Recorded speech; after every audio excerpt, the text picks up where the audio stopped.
نحمدہ و نصلی علی رسولہ الکریم اما بعد۔ آج آپ کی خدمت میں ایک نئی ویڈیو اور نئے وظیفہ کے ساتھ حاضر ہیں۔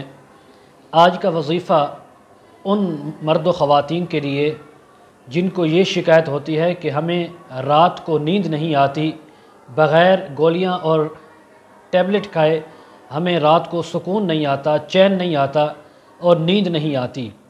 تو آج ان کاروباری اور ان ٹینشن کے مریضوں کے حضرات کے لیے جن کو نیند نہ آتی ہو، یہ بہترین اور اسپیشل ویڈیو ہے۔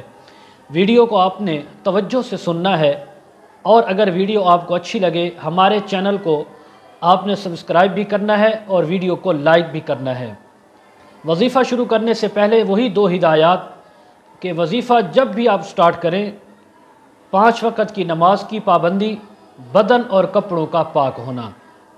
تو وظیفہ یہ ہے، حضرت زید بن ثابت رضی اللہ تعالی عنہ صحابی رسول ہیں، ان سے روایت ہے کہ میں نے ایک مرتبہ جناب نبی کریم صلی اللہ علیہ وسلم کی خدمت میں عرض کی، یا رسول اللہ صلی اللہ علیہ وسلم، رات کو نیند نہیں آتی، آپ کو اس نیند کی جو پریشانی اور بیماری تھی، اس کا مسئلہ تھا۔ تو سرکار دو عالم صلی اللہ علیہ وسلم نے ایک بڑی بہترین مجرب اور خوبصورت دعا ان کو بتلائی۔ فرمایا، اے زید بن ثابت، اس دعا کا اہتمام کرو اور اس دعا کو پڑھو، رب تعالی آپ کی اس پریشانی کو، اس تکلیف کو دور فرما دیں گے۔ اب اس کو آپ نے غور سے سننا ہے۔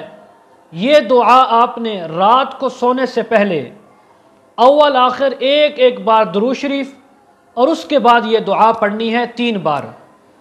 دعا یہ ہے، اللہم غارت النجوم وہداءت العیون وانت حی قیوم لا تأخذک سنۃ ولا نوم یا حی یا قیوم اہدی لیلی وانم عینی۔ اس دعا کو آپ نے توجہ کے ساتھ سننا ہے، یاد کرنا ہے، اور پھر اس کے بعد روزانہ آپ نے سونے سے پہلے اس دعا کو پڑھنا ہے اول آخر درود شریف کے ساتھ۔ اس کے بعد آپ دائیں کروٹ پر اپنے باقی جو وظائف ہیں، اذکار ہیں، معمولات ہیں، وہ کرنے کے بعد آپ سو جائیں۔ انشاءاللہ تعالی آپ کو نیند بھی آئے گی، اس میں سکون بھی ہوگا، چین بھی ہوگا، اور بے سکونی، بے چینی چند دن کے اندر بالکل ختم ہو جائے گی۔ اور اگر آپ اس وظیفہ کے اندر کامیاب ہوں تو آگے بھی آپ اس کو پھیلائیں، لیکن اپنے جو وظیفہ بتلانے والے شیخ ہیں اس کی اجازت سے۔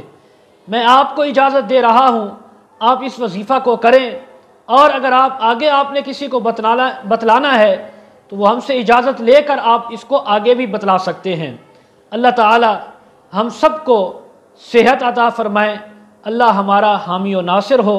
وآخر دعوانا الحمد للہ رب العالمین۔